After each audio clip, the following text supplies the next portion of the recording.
Alright, so as we looked at some of those graphs, okay, something else that I don't think anyone noticed, but it is something that's important, okay? So like on the first one, we got a 0 of a 2 and a 3, yes? And notice that both 2 and 3, right, go into 6. On our second one, we got like a 3, a 1, a 2, and a 4. Yes, so we had more.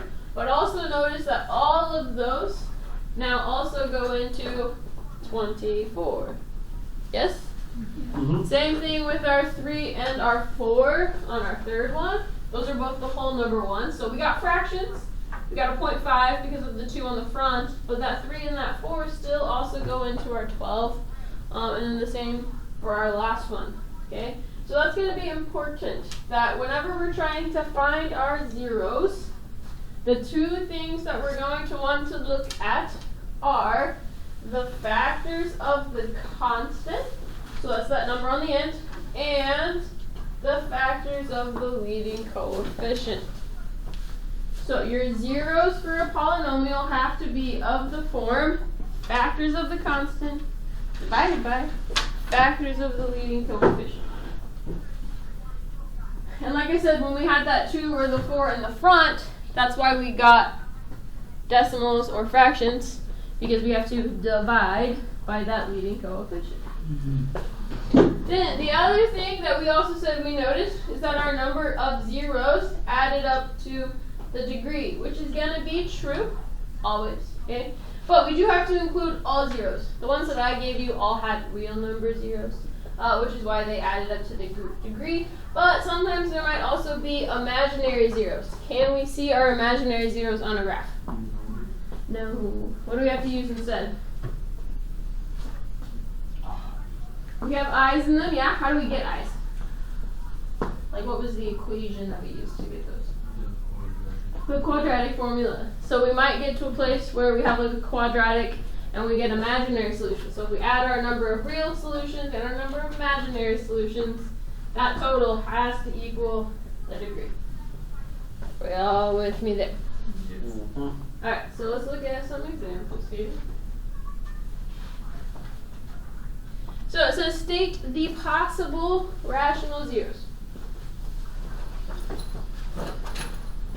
So, what did I say? The two things that we need to look out for are the leading coefficient and the constant.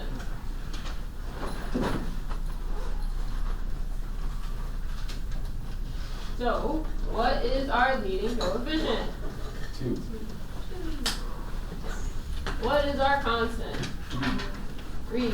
Okay? But remember that the form wasn't just the leading coefficient and the constant. It was factors of those things. So, what are our factors of 3? 1.5.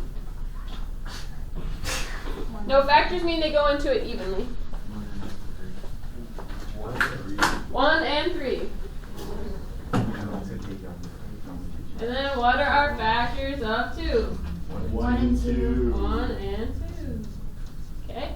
And remember that we are dividing these two things. Okay? And basically we have to make all the combinations that we can make with a 1 and a 3 on top and a 1 and a 2 on bottom. Yes? Yes. So I'm going to start with the first one on our list, which is 1. So these are my possible zeros.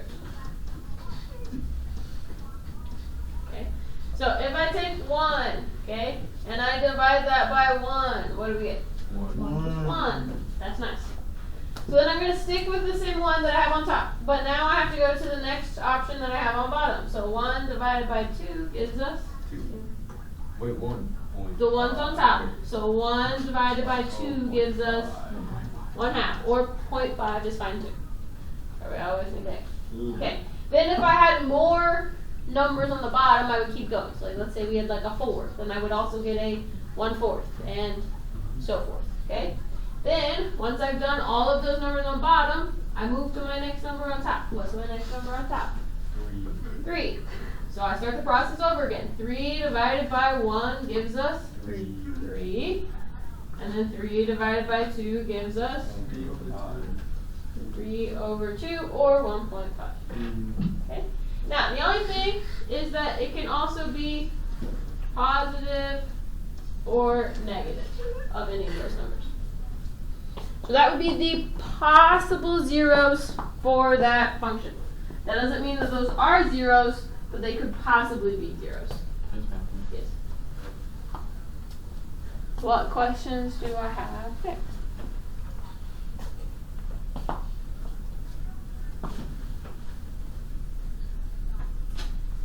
So far, so good? Alright. So how might I check to see if those things are actually zeros? Replace them with x. Yeah, that's a lot of plugging and chugging. And also, what happens if I get imaginary zeros? How do I find those then? Oh, quadratic formula. I know, but I have to get something that I can use the quadratic formula on, right? Mm-hmm. So can I use the quadratic formula on that right now? No. No. Okay. So what would I have to have in order to use the quadratic formula? No.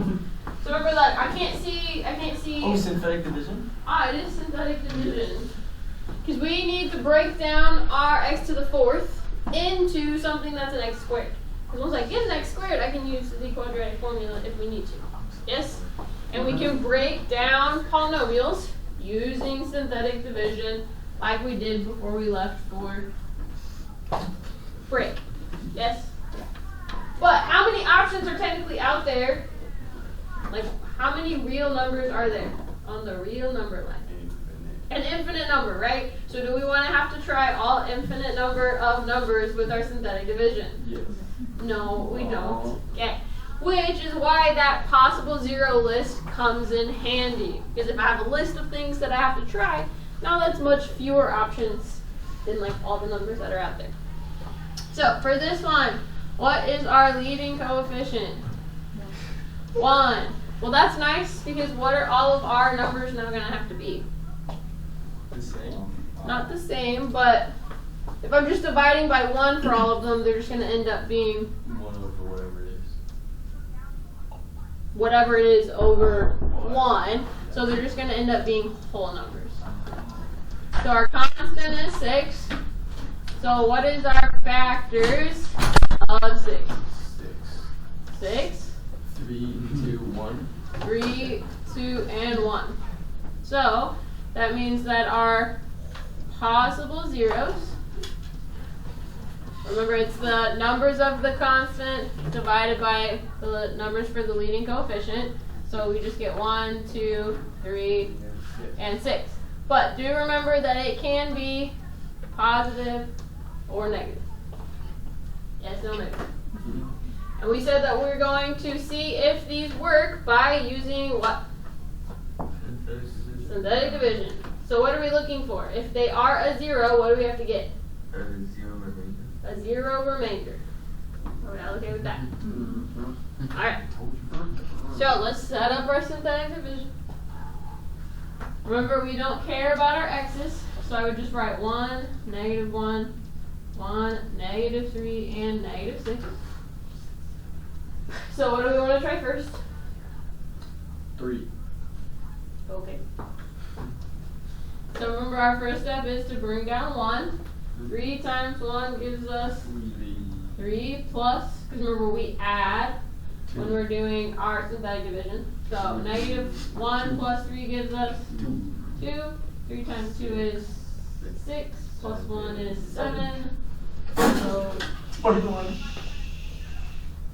So we get 21. Negative 3 plus 21 is 18. 18. 3 times 18 is I don't know. big number, right? Plus negative 6, is that going to give me 0? No, right? It would have to be positive 6, right? And it's not going to be positive 6. So, is that going to be one of my zeros? No. So what might we try next instead? 2. Okay. So I'm putting the same stuff on the inside. 1, negative 1, 1, negative 3, and negative 6. Again, what's our first step? Bring down that one. Bring down the 1. 2 times 1 gives us 2. And again, we're adding. So negative 1 plus 2 gives us 1. 2 times 1 is 2. 3. We get 3. 2 times 3 gives us 6. plus a negative 3 is 3. 3. Times 2 is 6. positive 6. So we do indeed get 0. Yay. So what's our first 0? X equals 2. Okay. Now, how many zeros are we supposed to get here, though? 4. 4. So we still have a few left to find, yes? But remember, we said that our goal is to keep breaking this down further. So we still have some stuff that we can try, okay? But I don't want to go back to the beginning. I want to keep breaking it down. So I want to use the new numbers that we have now instead, so that we keep breaking it down further, okay? But we already know that 2 works, so we might try something else. But also, what do we notice about like the signs? Are they all the same? No. We have both positives and negatives, yes?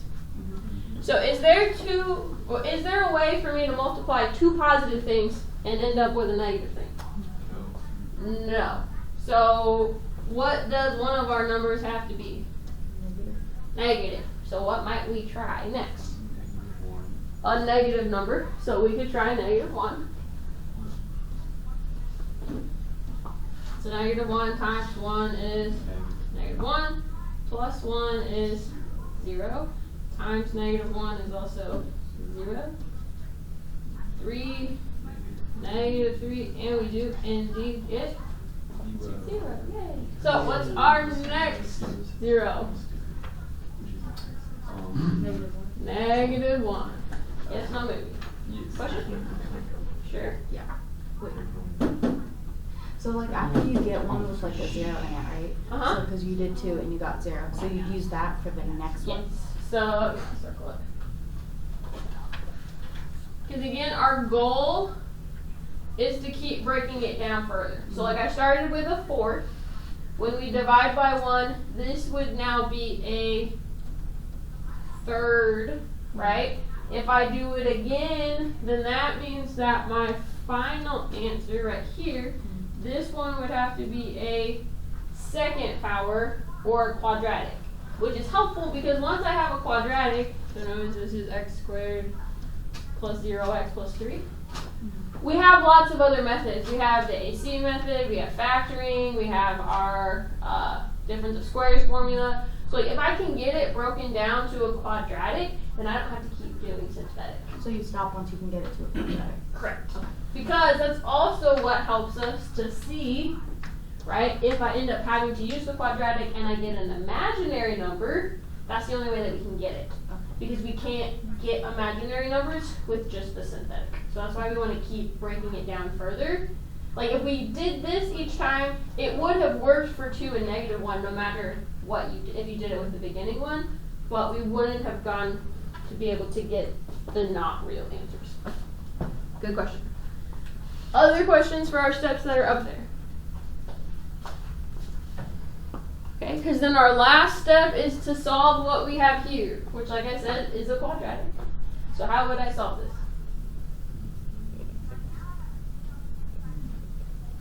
Is it a trinomial? So 3. No. So that tells me that I'm probably not going to factor it. That also tells me that I'm probably not going to use the quadratic formula. So if I don't have x stuff in the middle, I am just allowed to like move stuff over. So how do I undo a positive 3? Subtract it. Okay. And then how do I undo a square? Okay. But remember from bell work, right? How many things do I have when I square them? Like how many possible answers do I get? 2, right? It can either be a positive or negative. So remember that's where we have to add the positive or the negative there?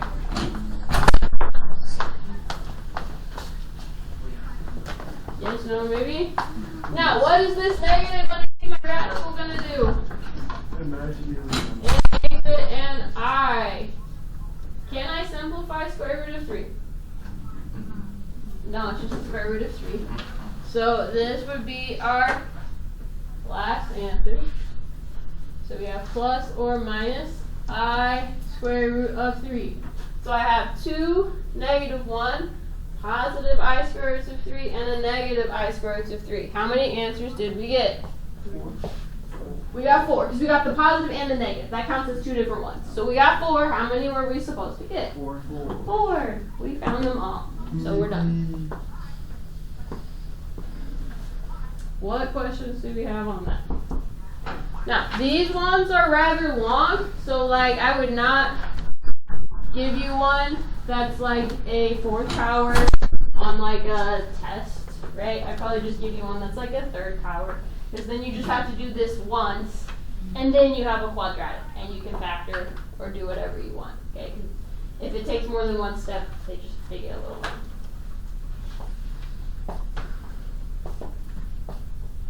Questions? Concerns, comments on any of that?